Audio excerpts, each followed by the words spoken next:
Roger.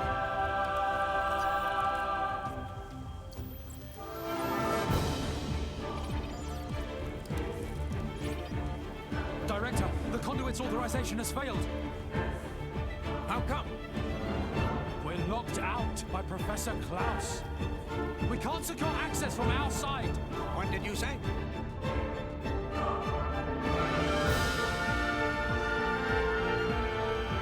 Trinity processes sync rate at 96%. That should be good enough.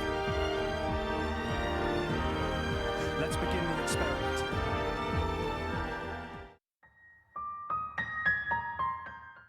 Klaus was a living example of how arrogance and power can be detrimental to humanity. Klaus was a scientist working to help fight against the Saviorite rebels whose goal is to seize the Zohar. Klaus had lost all hope in humanity after failing to find an answer to the reason to live. This, paired with realizing how much humans had ruined Earth, Klaus decided to use the Zohar to bring humanity to a brand new world where they could be so much more. Realizing this wasn't a good idea, a co-worker of Klaus, Galea, desperately tried to reason with him and talk him out of it, but her efforts were futile. The results have not been confirmed. It's too dangerous. Ridiculous. It's perfectly safe. We are about to bear witness to the birth of a universe. Once, only a god could perform such a miracle. But today, mankind moves one step closer to the divine. Are you serious? Do you even fully understand that thing? What's the alternative? Do you want to just surrender this place to them? The conduit is a gift from some divine entity. It is a gateway. A gateway that will take us to an entirely new world. You're delusional. Divine entity? The conduit is nothing more than a meta-universe manifold. Galea, we humans are fools. We've ravaged the planet. We are on the verge of burning even the skies above. But the conduit could transform us into something so much more. Galea, this is the birth of a brand new universe. Stop, Klaus!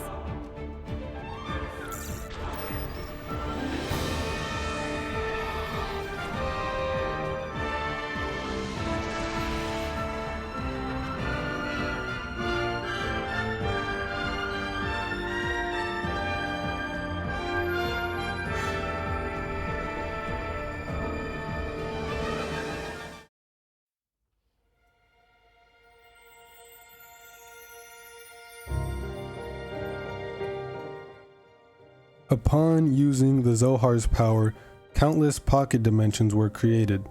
One such alternate world was sent half of Klaus's body, who became Zanza, and Galea, who became Mainith. Klaus drew his power from the Zohar, which granted him abilities far beyond that of any mortal being, practically becoming a god. Some of his abilities were to deflect attacks without moving, overlooking all life on Allrest, commanding the Titans, and playing with people's minds. With this newfound power, and due to the immense guilt he felt for what he had done, Klaus was dedicated to rebuilding life on Allrest.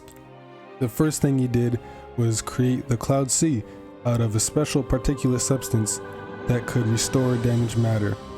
The rest, however, I'll leave up to him to explain for himself.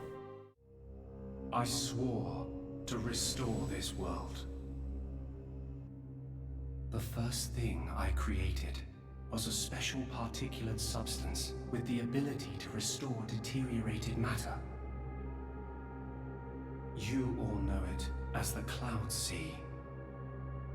The Cloud Sea can disassemble matter it comes in contact with and rebuild it in the image of all the things that once made up this world. This way, little by little, I could rebuild the world I had brought to ruin. Next, I began to recreate life. I gathered miniature vessels containing memories of all this planet's former life forms. and I scattered them across the Cloud Sea. These are the core crystals. The crystals bonded with the Cloud Sea's particulate reconstructors and formed the nuclei of new life. Those nuclei developed into minute life forms, the Titans, who would, over time, grow larger and larger. Finally, the Titans gave birth to complex organisms based on the data in their core crystals. This newly birthed life, over untold millennia, evolved into a new breed of mankind.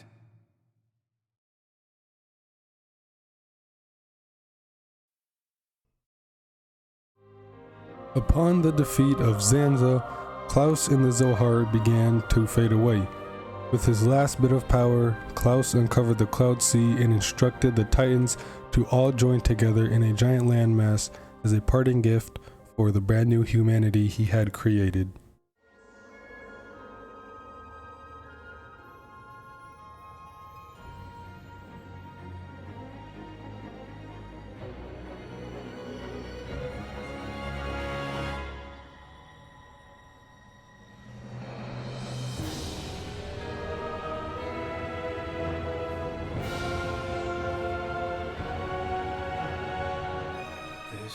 This is the last of the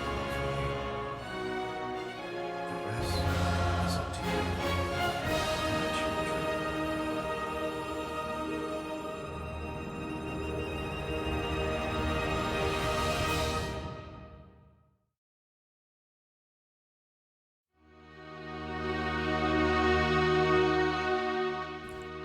Klaus is a sad case of guilt and repentance, however, also one of greed and selfishness. After the experiment, there exist two versions of Klaus, the architect trying to right his wrongs, and the other half that became the arrogant and corrupted god we know as Zanza. The half of Klaus that stayed and became the architect realized the sin he had committed and dedicated himself to atonement, believing it was retribution from above. Left here, alone and broken, I longed for oblivion, but even that eluded me. This is my punishment. Retribution from on high, for the sin I have committed. On high? There was only one thing I could do. I had to atone for my sin. Klaus realized that creating a new world didn't rectify anything. He realized that he had caused more problems than solutions and worked tirelessly to restore what he had destroyed. This instills a sense of sympathy for Klaus because he genuinely regretted what he had done and spent all of his time trying to fix it. He had previously lost hope in humanity, yet he became the very thing he despised. He believed that humans were inherently individualistic, which led to the state they were in during the war. This world was once the stage of a struggle for survival that dwarfed this current predicament. The world was an unseemly place, though glimpses of beauty persisted. What should people live for? Who should they live for? They live for themselves, to harbor desires and struggle to realize them. That is the natural state of man. But I did not think that was good enough.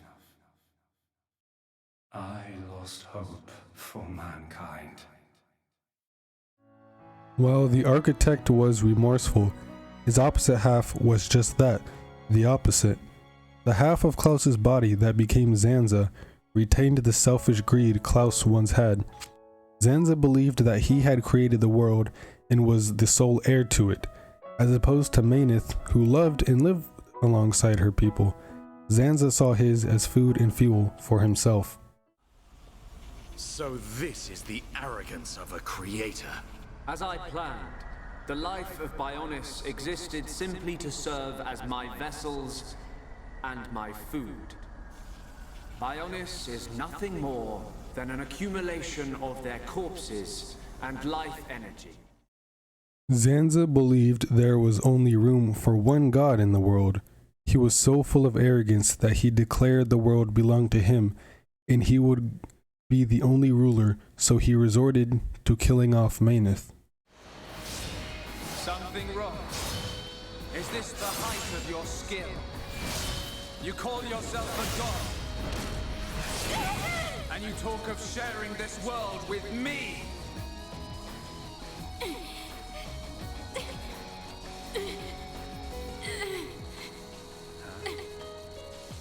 So that's why. The dead boy is important to you. The Homs are nothing but bacteria, clinging to my body. They are living beings. If you cannot understand this, you have no right to call yourself a god. And who decides that? A god? Because only a god may decide. This world only needs one god, Maynard. May you rot in that shell for all eternity! Fiora!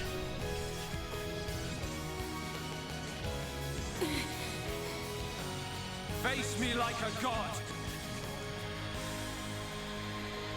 If not, then say goodbye to your putrid friends!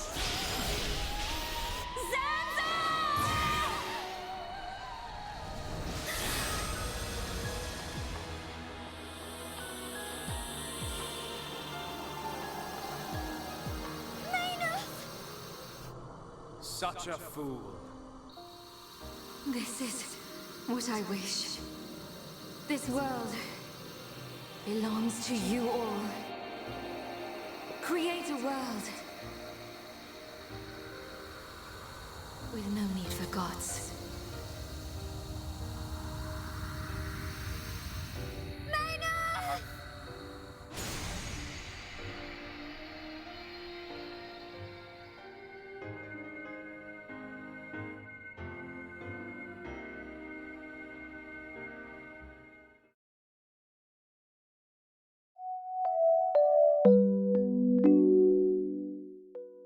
Zanza never saw his arrogance or greed, and tried his hardest to keep his status to his last moments.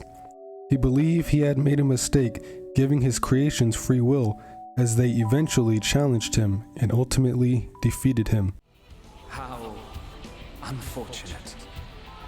I had a desire for friendship. But granting intelligence to the lives I created was a mistake. A god should not long for friendship. You're wrong! Maynard chose to exist alongside us. She grew to consider us her friends. You should have accepted that. But what you were hoping for was not friendship. You wanted worthless slaves. Our lives as food. Just as I suspected, it appears that I was mistaken to grant free will.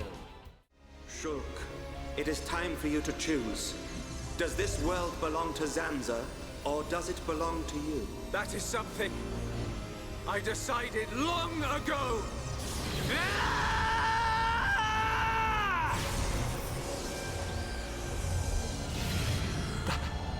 That symbol.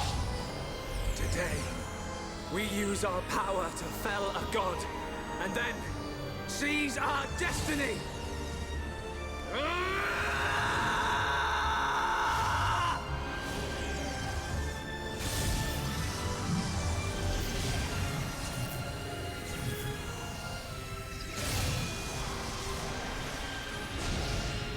All that I am is fading. The memory of a god's existence, born from the chaos of creation. It is vanishing.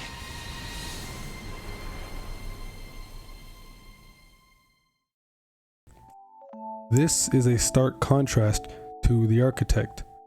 While Zanza did not want to accept the fact that granting free will would eventually lead to their rebellion, the architect knew this all along, and even allowed it. Tell us, in the end, did we develop as you had hoped? What do you think? I couldn't possibly. Well, those phantasms which you all experienced earlier, those are feelings that lurk in all of your hearts. As well as that man, Amaltheus.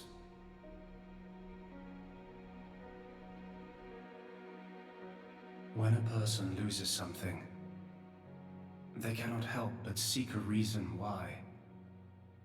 Within themselves, or in others. They seek a concrete answer to the question of who they really are deep inside. Such a very lonely existence. But perhaps that is what it is to be human. All this data passed through me, and I knew.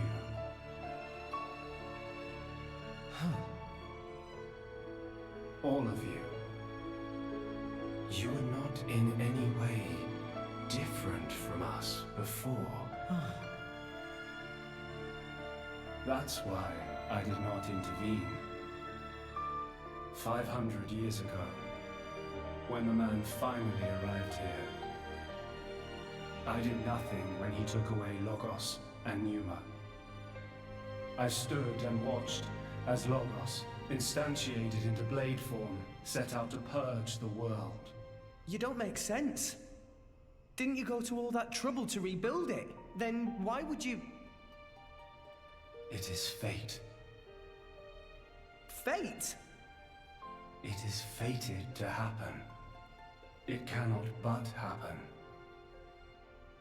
My atonement was doomed from the start.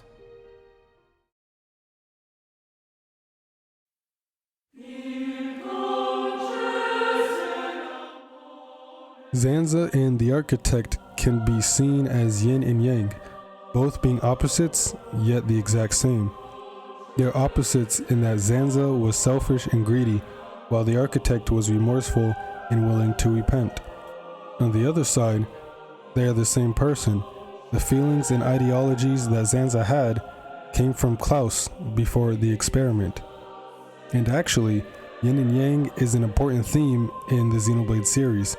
The architect and Zanza are the obvious two halves for Xenoblade 1 and 2, but let's look a little deeper than that.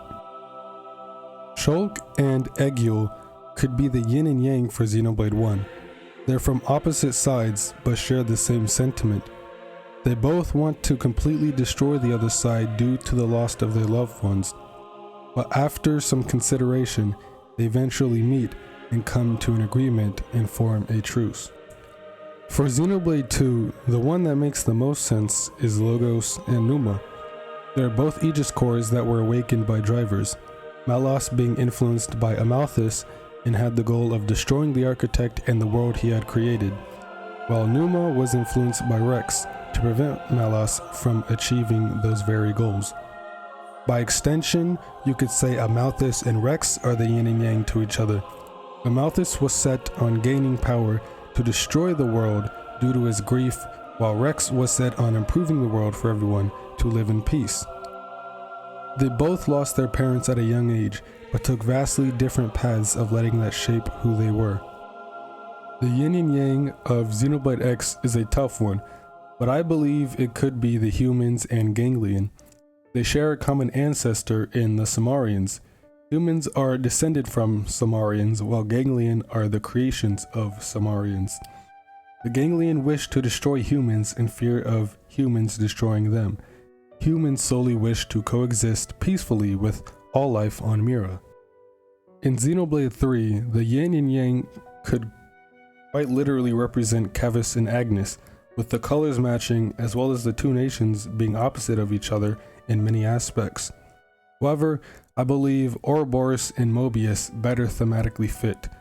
Ouroboros and Mobius are both very powerful beings with similar abilities only granted to specific people. Only 6 Ouroboros can exist at a time with the activation of an Ouroboros stone, and Mobius only being achievable by consuls. Ouroboros was specifically created to combat Mobius's internal desires for the Endless Now, hence their opposites. Zanza and the Architect are Klaus's internal yin and yang. His internal struggles were so strong they manifested into 2 separate forms. But despite everything, Klaus, not as a god, not as a creator, but as the humble human he once was content and satisfied with how humanity turned out, and glad he had the opportunity to watch it blossom into something beautiful. This is the last. The rest is up to you, my children.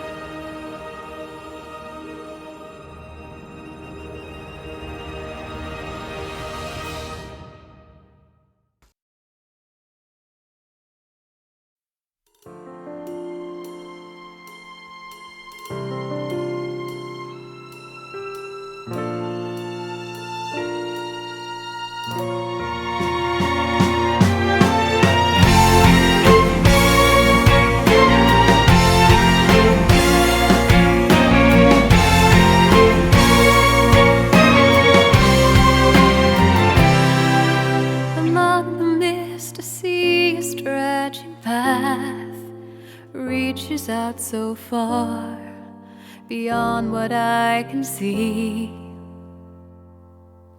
How far would I be walking till I reach the end of a path that's to be seen? I would keep thinking, questioning to myself, why do I have to walk this path? Oh, why? I can't seem to find the real meaning to this path that I take fate to accept, and my goal seems so far away. So tell me why I'm here and what's the reason I am here today. If I recall, it was you wished that I would stay. No matter how much wind will blow against me, I will keep on. I will keep moving on to find the answer to I'm lost in search for you. I'm tired from the constant carry on, shouting that I can't see a way ahead. The words would fill